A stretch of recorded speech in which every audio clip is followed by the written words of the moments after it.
Bach had different students.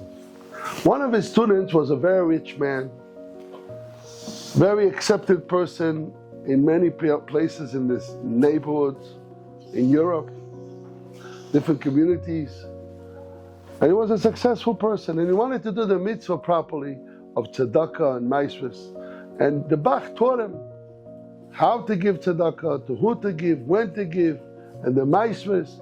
And he did it properly with the direction of the Bach. Whatever the Bach said, the Rebbe said he did it right for many, many years. One year, in the city of the Bach, there was a family that was having a bet marzeh, a place where they drink wine and vodka and all different things to warm themselves up. And there was another Jew that had jealousy. Why this man has parnasa from this business? Let's call it a bar. I also want this business. And he went every day to convince the paritz, the one that's in charge of the whole area, to give him the rights to rent that place in order that he should have the parnasa from the wine. And the paritz said, no, belongs to him. I mean, he's renting it for me. And every day he came in for different tricks and different ways to convince that let him have it. So this person, him and his wife got scared. They're going to lose the parnasa. What's going to happen? The livelihood. And they see that every day he has stronger jealousy on him, and it's not comfortable. Something is wrong. It's not going the right way. So they decided to go to the Bach. So he came to the Bach. He's crying to him, Rebbe, help me. I need parnasa. If this person is going to take away my parnasa, what's going to happen? Have a wife and children. And he's just talking from jealousy. Hashem blessed me. Let me have it. Can you do something for me, please? So the Bach says, don't worry. Go to my student that's very wealthy. I don't know his name. And tell him the story and tell him in my name that I asked him to help you. So he went quickly to the house of this rich man, the Talmid of the Bach, and he told him the whole story. So he says to him, please, don't worry. I'll take care of you. B'ezrat Hashem, I'll speak to the ruler of the city, to the mayor, the paritz. But you should know, now it's nighttime. Tomorrow, I have to go for 3 or 4 days away. I have to go to this Yarid. I invested all my money there, and I must go there to make the business for sales. When I come back, I'll speak to the paritz, B'ezrat Hashem, and I'll take care of you. No, what are you doing? He started to cry. And what's going to happen in these few days? He says, what are you worried? No, but maybe in the meantime, in these 3-4 days that you're going away, he's going to be able to succeed to convince the paritz, and he's going to take away my parnasa. Help me. And he's crying. He says, no, don't worry. He's trying to give him musar, trying to give him chizuk. Don't worry, whether it belongs to you, belongs to you. Have trust in Hashem. And then he says, you know what, you're right. Thank you. I'll go home and I'll wait for you to come back. Have a bracha and atzlacha. He went. In the morning, when he got home, his wife asked him, no, what happened? What the Rebbe said? So he told her the whole story. And after he told the story, he says, the Rebbe said to go to this rich man. And this rich man said, no, what did he do for you? He said, no, wait for a few more days. What? You didn't tell him that the Rebbe said, in the name of the Rebbe, the Bach, go ahead. No, he told me, don't worry, I'll be Tachon B'Hashem. And for 3 to 4 days, they had a shalom bayis problem. His wife was very upset at him. Why did you let this guy go? He could have helped you in the name of the Rebbe. And he said, no, I trust him. He said, trust Hashem. And they had an argument. It wasn't so pleasant between them. And what happened was,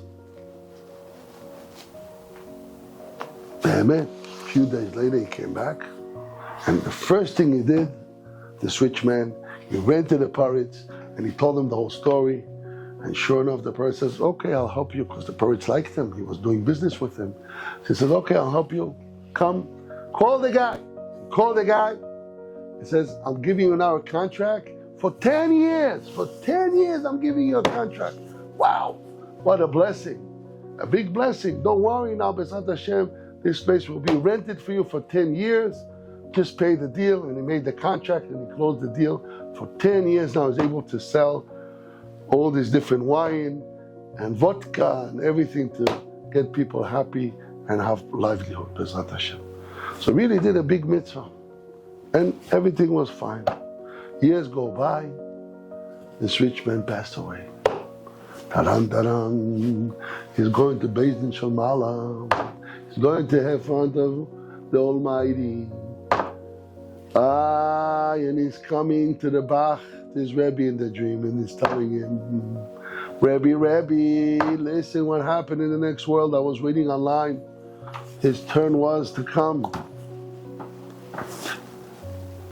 And Rebbe, do you remember, we had in the town of the Bach, there was 2 butchers that were selling treifes, neveles, forbidden. And they were machshel the tzibur. They were giving out, lying to people that they're selling kosher, and they were not selling kosher. They were selling treifes. Oh, you give out. You remember that, Rebbe? And I was reading online. One did tshuva and one didn't accept your tshuva. So the first one was online, the one that didn't do tshuva. It says, you're terrible. You sell and you lied to the people, to the community, that you're selling kosher, and it wasn't kosher. And not only that, you were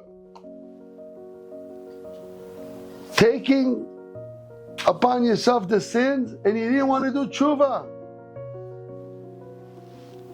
Beis Din Shel Maalah, paskin, that this man has to go to Gehenna. Ay, ay, ay.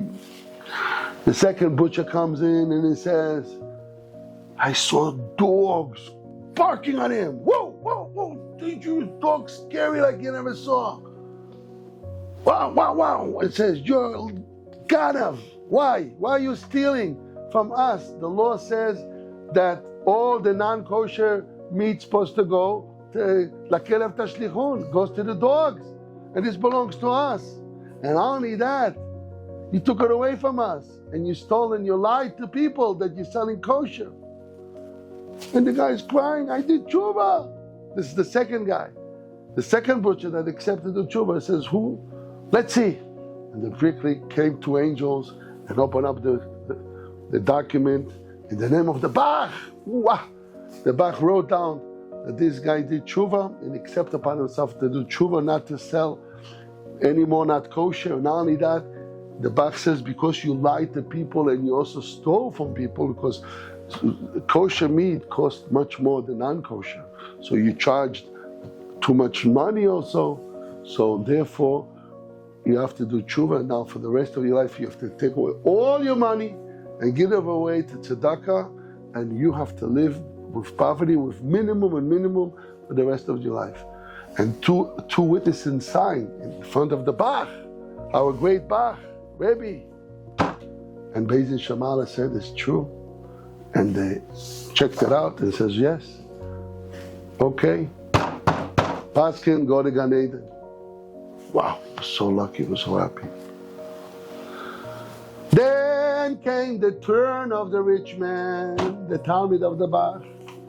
They check him out. He says to him, Rebbe, I must tell you, listen what happened. Came my turn, it was shaking. What's going to happen? And they looked, they said he did so much Torah, so much tzedakah, so much good deeds. By the way, they stamped, go to Gan Eden. He's on the way to Gan Eden. He says to him, Rebbe, you won't believe it. Suddenly, he gets to the doors of Gan Eden and he starts to smell. Such good smell. Unbelievable. Reach shel Gan Eden. Not even entering yet to Gan Eden. And suddenly he sees this angel, stops him. Says, Says, what you want? You cannot go into Gan Eden. You are no good man. Says, why? You caused trouble many years ago to this fellow that was selling the wine. What do you mean? I helped him out. I got him a contract for 10 years. But till you got him the contract, till you came back from the business, took 4 days. Him and his wife were fighting and arguing. That 4 days, 3.5, 4 days that they were arguing, you're no good. You caused them trouble. I'm demanding, I'm pressing charges. Why did you do that? But I did something good. So there was a debate again. Went back to Beis Din Shel Ma'ala, the angel was pressing charges. You caused a shalom bayis. And he says, what do you mean? But I did good. But then you caused them for 4 days to suffer. Maybe you should have gone first and then do that. First go to the ruler and then go to lose some money for that. Who knows? There was the whole debate over there. In the end, they said, we can't put you in Gan Eden because you caused trouble. But we also cannot put you in Gehenom because you're tzaddik, it caused good. So for against every day that he made them suffer, he's going to go next to the doors of Gan Eden and smell the Gan Eden, but not come in for 3.5, 4 days. And he says to me, Rabbi, I couldn't even imagine such a long time. Every day was such a long time. I was waiting to come into Gan Eden, but I couldn't. That was the punishment. I couldn't come in there. But Baruch Hashem, they didn't put him in Gehenom, but he couldn't come into Gan Eden. And he wanted to be so pure connected to Hashem, and he couldn't. He had to wait. And this whole thing was in the dream for the Bach. So the next morning, the Bach said this story that I'm telling you right now, and he shared it to everybody. He says, how much a person has to be careful, how much a person has to do for the other person. If he has the opportunity, exert yourself, do the best you can do. Don't make other people suffer, even though you're going to do good. Be thankful. I did something good for the other person. But you caused them trouble. You caused them a little bit pain. Don't do it. Do it right away as soon as possible to the end. Finish up good things. Don't worry, I'll take care of you. No. Right away. Help him out. He was in such a level that they're mad from him. Hashem should give us the blessing to be so careful and to do His will and to do His ratzon and give Him nachas ruach, that we're able to be close to Hashem, and Hashem will say to us, wow, I'm proud of you. You did the thing complete. And it's not easy, my father, may he rest in peace, used to say. To do ma'asim tovim is not so simple to come out clean and positive and pleasant, my father says. Pleasant. My father used to say, how does it come out in the end? Pleasant, kind, peace. Oh, he did the mitzvah, but it's nervous. It's not comfortable. Many times, my father said, people do things good. They do positive things, but they kvetch and they complain. This now not good, and they say Lashon Hara and other people. I'm the one, and I've gaiva, and I'm the one, and not him, and learn from me, and this and that. And it doesn't come out proper. Doesn't come out pleasant. So even though you're doing something good, it's not enough.